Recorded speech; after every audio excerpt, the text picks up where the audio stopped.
Bonjour à tous, c'est le nouvel Eldorado des fournisseurs d'électricité, les fermes agrivoltaïques qui combinent panneaux solaires et exploitation agricole. Sauf que derrière cette belle vitrine se posent beaucoup de questions. Bonjour Marjolaine Corr et Sylvain Lapoix. Bonjour. Alors vous avez tous les deux enquêté sur cette course au contrat photovoltaïque qui est loin de profiter à tout le monde. Et puis pour tenter de comprendre les origines profondes de la crise agricole, nous recevons Inès Léraud, bonjour. Bonjour. Alors avec le dessinateur Pierre Vanhove, vous publiez une enquête en bande dessinée Champ de bataille sur l'histoire méconnue et édifiante du remembrement, le regroupement à marche forcée des petites exploitations agricoles. Secret d'info, Benoît Colomba sur France Inter. Alors ici on est sur la Combe. La Combe, c'est des terres qui viennent d'être vendues à des prix astronomiques, tout ça pour un projet de photovoltaïque au sol. Donc ça empêche tout le monde soit de s'agrandir, soit de s'installer. Et on s'aperçoit que tous ces gros investisseurs mettent une pression énorme. Voilà, c'était le 21 octobre dernier, une manifestation à Adrier, dans le département de la Vienne. Celui que vous venez d'entendre, c'est un agriculteur en colère, Éric Duputier, également président de l'association Les Prés Survoltés, qui s'oppose à un projet d'installation de panneaux solaires sur une exploitation agricole. Des projets qui sont de plus en plus fréquents, mais qui posent également beaucoup de questions. On va le voir, mais d'abord, pour bien comprendre de quoi on parle, Sylvain Lapoix, explique-nous ce qu'est exactement l'agrivoltaïsme. Jusqu'à présent, on connaissait les panneaux solaires posés sur les bâtiments ou au sol. Maintenant, il devient possible d'en poser sur les cultures ou les élevages. Et c'est ça qu'on appelle l'agrivoltaïsme, quand on mêle production d'énergie et production agricole. Et l'inventeur de ce concept, c'est Christian Duprat. Il est directeur de recherche à l'Institut national de la recherche agronomique. L'agrivoltaïsme, c'est une manière intelligente de mieux utiliser la lumière du soleil. Quand on regarde ce que les cultures ou les pâtures utilisent de la proportion qu'elles utilisent de la lumière du soleil au cours de l'année, on se rend compte qu'elles n'en utilisent à peu près qu'un tiers et que donc les 2/3 de la lumière du soleil qui tombe dans les champs n'est pas utilisée pour la production agricole. Donc l'idée a été d'utiliser mieux cette lumière en la partageant entre la production d'énergie et la production agricole. Et pour les promoteurs de cette technique, c'est donc une piste intéressante pour développer les énergies renouvelables en France. Bon, mais c'est qui ces promoteurs ? Alors, il y a de grands énergéticiens, c'est-à-dire Sunagri, qui appartient au groupe Eiffage, Total Energy, mais aussi une foule de petites startups qui se lancent dans ce nouveau business. Et s'ils sont aussi nombreux, c'est parce que ça permet de produire beaucoup d'électricité avec peu de surface, comme l'explique à nouveau Christian Duprat.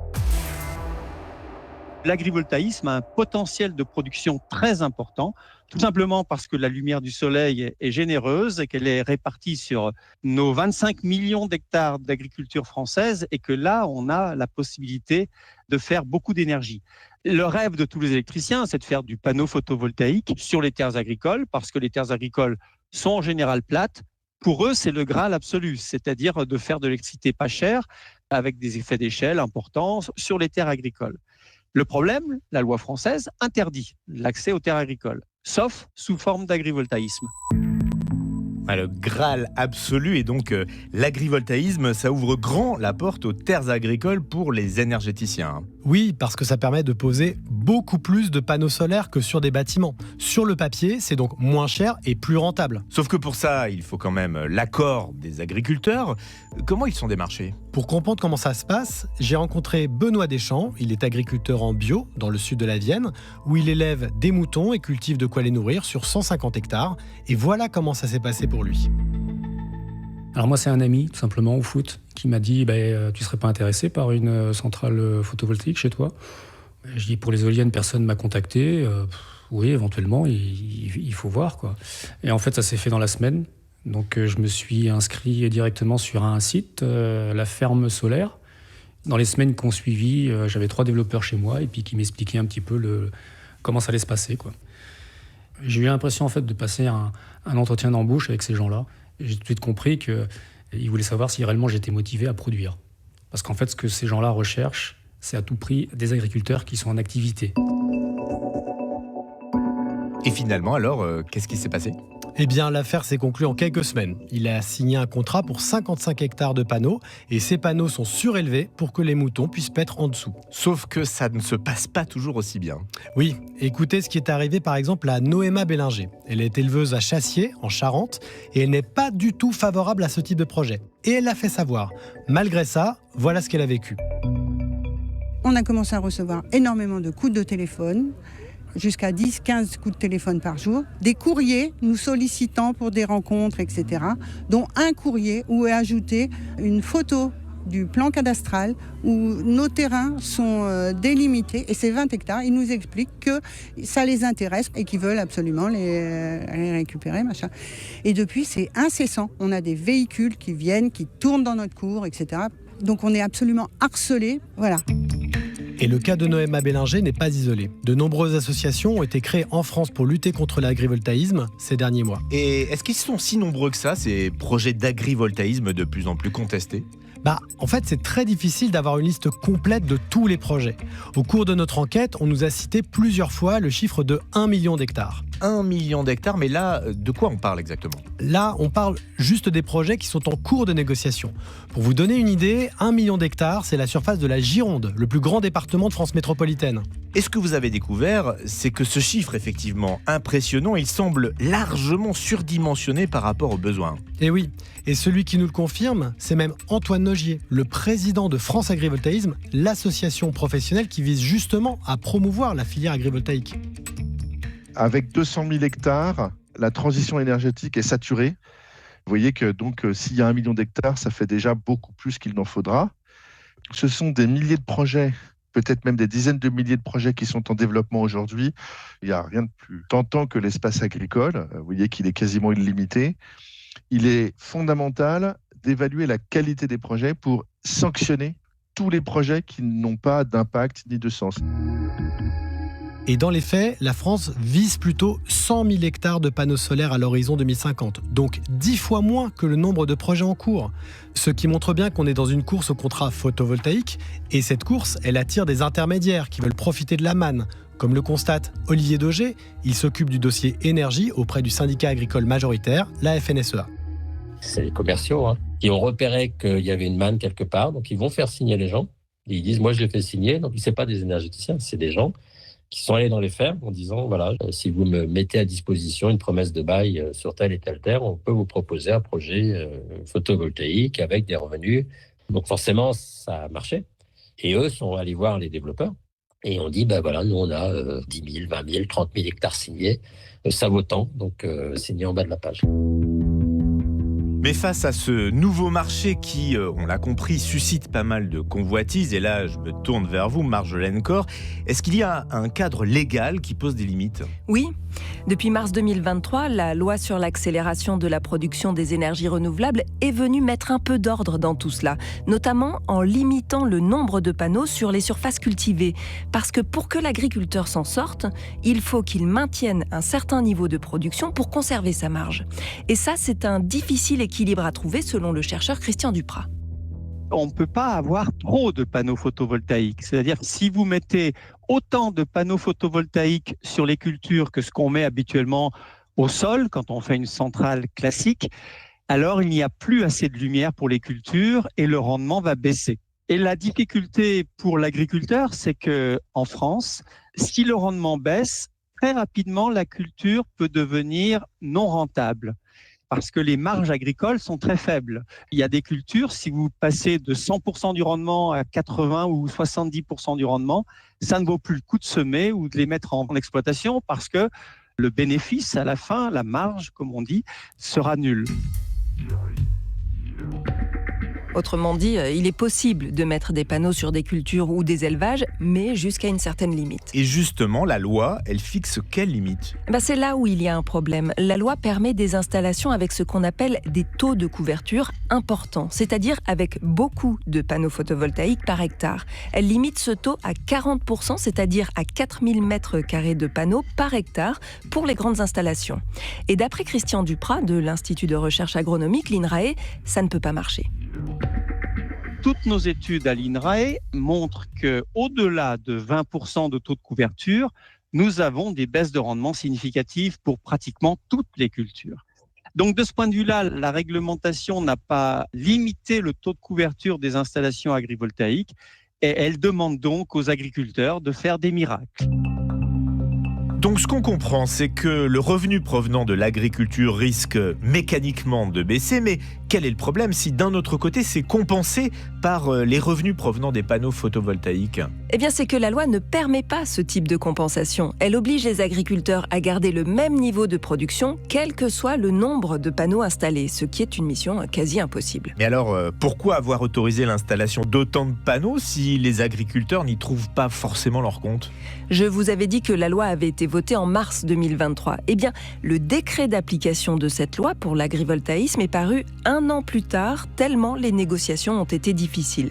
Il y avait d'un côté le ministre de l'Agriculture, à l'époque Marc Fesneau, et de l'autre Agnès Pannier-Runacher au portefeuille de l'énergie. Elsa Souchet est journaliste indépendante. Elle a suivi le bras de fer entre les deux ministres pour les médias Contexte et Reporter. Il y a eu des versions différentes du décret initial avant qu'il soit publié. Il y a eu même le ministère de l'Agriculture qui a proposé sa propre version. Mais la négociation a été menée par Agnès Pannier-Runacher au ministère de l'Énergie à l'époque. Et la particularité, c'était qu'il y a eu une diversité de points de vue qui ont été exprimés. Après, il y avait un rapport de force à l'époque qui n'était pas le même entre ministère de l'Agriculture et ministère de l'Énergie. Et même si l'agriculture est un domaine fort en France, en tout cas jusqu'à aujourd'hui, avec un poids important du syndicat majoritaire, c'est vrai que dans la négociation, c'est plutôt les énergéticiens qui ont tiré leur épingle du jeu. Donc ce qu'on comprend, c'est que la priorité a plutôt été donnée au volet énergie, mais qu'est-ce qui a fait pencher la balance ? En fait, il y a 2 facteurs. D'abord, Bercy veut maintenir le prix de l'électricité assez bas pour ne pas pénaliser l'économie. Et donc, l'agrivoltaïsme, c'est un bon moyen d'avoir de l'électricité moins chère. Et d'autre part, ça permet à la France de combler son retard en matière de production d'énergie renouvelable, comme l'explique à nouveau Elsa Souchet. Il ne faut pas oublier que le ministère de l'Énergie était tenu par les objectifs renouvelables et que la France était en retard, voire condamnée par l'Union européenne. Et donc ça crée un cadre contraint sur le sujet aussi en haut lieu. Et puis, il ne faut pas le cacher, il y a une vraie volonté aujourd'hui de développer les énergies renouvelables parce que c'est un bon moyen de décarboner, en tout cas au moins dans les chiffres, la production d'électricité, même si elle est faiblement carbonée en France. Et que des terres agricoles, c'est quand même beaucoup plus facile pour faire très rapidement beaucoup de volume et beaucoup de puissance par rapport à installer sur des toitures, par exemple. Et du côté du ministère de l'Énergie, est-ce qu'on assume d'avoir fait ce choix, malgré le risque, on l'a vu, pour les agriculteurs ? Oui, on a rencontré Agnès Pannier-Runacher et l'ancienne ministre de la Transition énergétique, désormais ministre de la Transition écologique, va même plus loin. Pour elle, cette loi qui fixe un taux de 40% de couverture pour les panneaux solaires, non seulement ne pénaliserait pas les agriculteurs, mais globalement, elle les renforcerait plutôt. Il y a des projets qui sont couverts à 40% et qui augmentent singulièrement le rendement. Et puis évidemment, il y a des projets qui, avec un taux de couverture de cette nature, baissent leur rendement. Mais dans notamment les travaux de l'AFNOR, 2/3 des projets avaient des taux de couverture entre 35 et 40% et néanmoins étaient en augmentation de rendement. Donc selon la ministre, les 2/3 des projets avec la couverture maximale de panneaux solaires verraient leur rendement sérieusement augmenter. Et pour affirmer ça, elle s'appuie sur des travaux de l'AFNOR. Qu'est-ce que c'est exactement ? Alors c'est un organisme de certification qui délivre des labels pour s'assurer que les normes sont respectées. Il existe un label très récent sur l'agrivoltaïsme. Je les ai donc contactés et voilà ce que Jérémy Mella, le responsable du label agrivoltaïsme, m'a répondu. Les premiers projets labellisés sont arrivés en 2022. On a donc 2 projets qui ont fait l'étape de mise en service. Donc on n'a pas encore de projet vraiment avec les résultats en exploitation. Donc vous n'avez pas encore de retour sur l'efficacité ou l'apport de panneaux solaires sur une exploitation? On n'a pas encore les résultats des suivis agronomiques sur des projets labellisés, non. Pour le moment, on n'a pas un rôle identifié de collecte de données et de transmission de données. C'est pas le rôle là de la certification. Après, il y a des choses qui se mettent en place, mais l'objectif premier du label, c'est pas forcément de collecter de la donnée pour la transmettre et la rendre publique ensuite. Ah mais alors si ces travaux n'ont en fait jamais existé, selon l'AFNOR, qu'est-ce qu'elle vous répond, Agnès Pannier-Runacher ? Eh bien, je l'ai relancé pour tenter de comprendre d'où sortaient ces chiffres et je n'ai obtenu aucune réponse.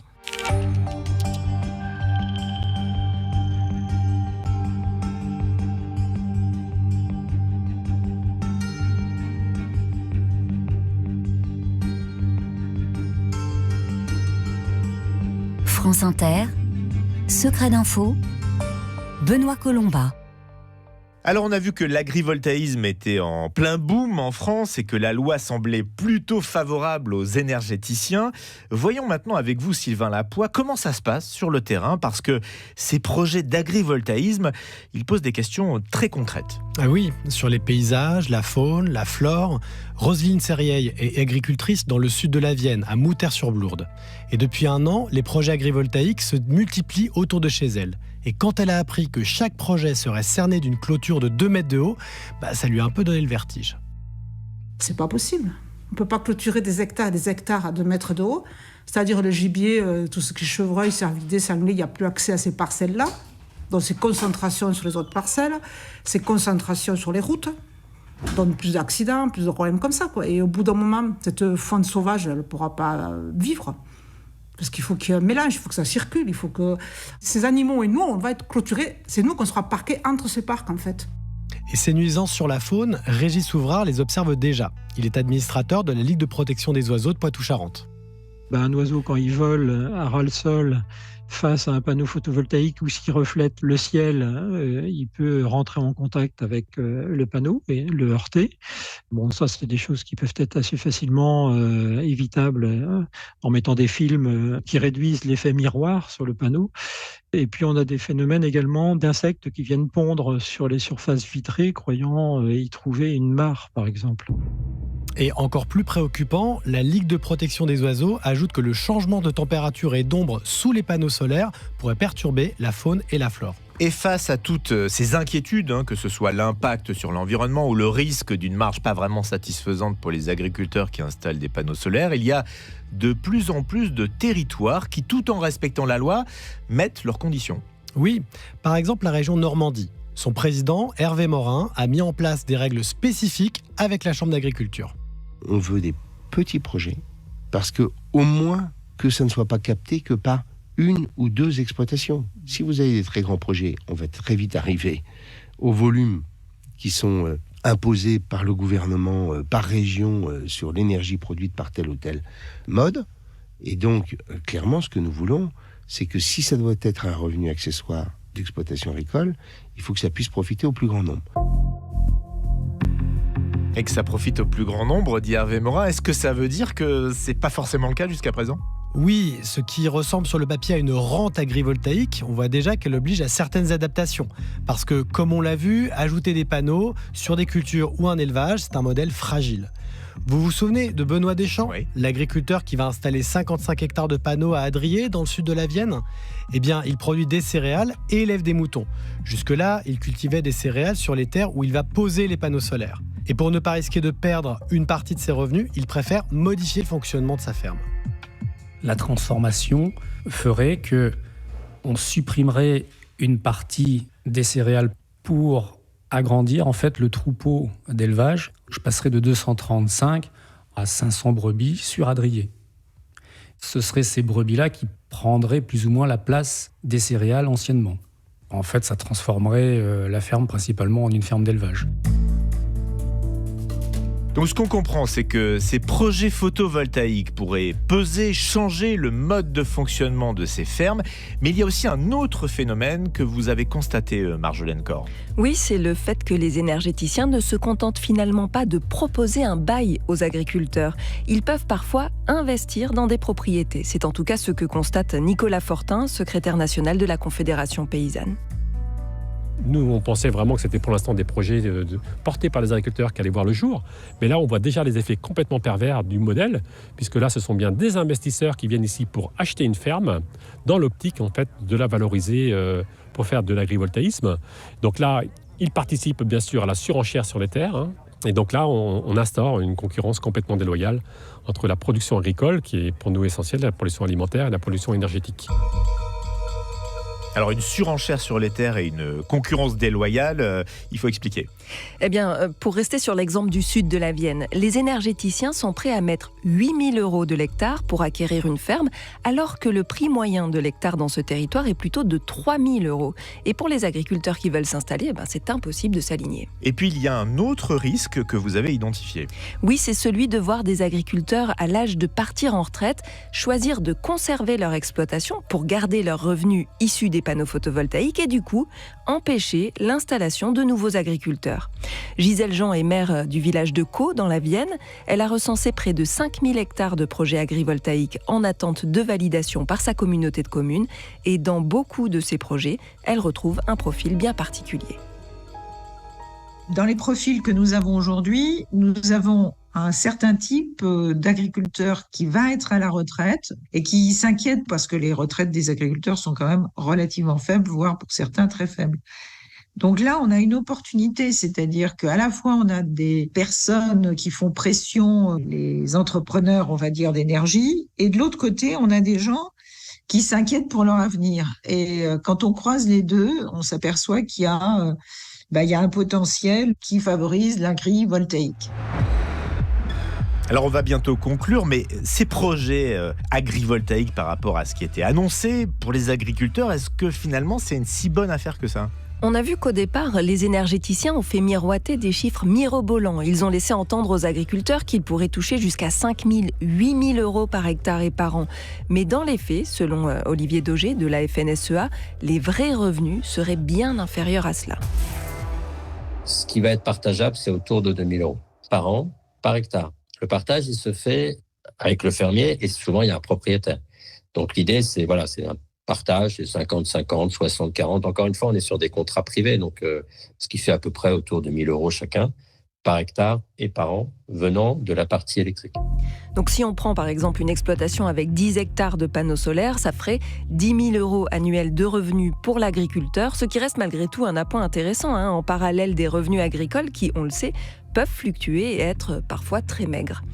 Maintenant, on sait aussi que derrière la prolifération des projets, seule une toute petite partie d'entre eux verra vraiment le jour. Il risque d'y avoir une grosse frustration chez ceux qui ont monté des projets qui n'aboutiront pas. Et on connaît la situation explosive en ce moment dans le monde agricole. Et est-ce qu'il n'y a pas tout de même un moyen de rendre ce système un peu plus équitable ? Justement, pour répondre à ça, 2 députés ont mis en place un groupe transpartisan à l'Assemblée nationale, le socialiste Dominique Potier et le député Renaissance Pascal Lecamp. Ce dernier explique leur idée, affecter une partie des revenus à tous les agriculteurs d'un territoire. Une partie des sommes dégagées n'irait pas qu'à l'agriculteur, à l'énergéticien et au propriétaire. Le surplus dégagé, pour éviter des rentes excessives, serait réinjecté de manière collective dans l'agriculture locale. Et ce qui fait que ça aurait aussi une autre vertu, c'est de limiter l'inflation foncière qu'on pourrait voir naître. Et cette idée, elle est déjà appliquée dans certains départements comme la Gironde et la Corrèze, où des groupements fonciers sont créés pour répartir les revenus générés par l'activité agrivoltaïque. Merci Marjolaine Corr et Sylvain Lapoix pour cette enquête que vous pouvez retrouver en longueur sur notre site et avec également une vidéo pour tout comprendre. Mais surtout, restez avec nous. Dans un instant, on va continuer d'explorer les coulisses de la politique agricole française et avec une enquête en bande dessinée, on va comprendre comment on en est arrivé là.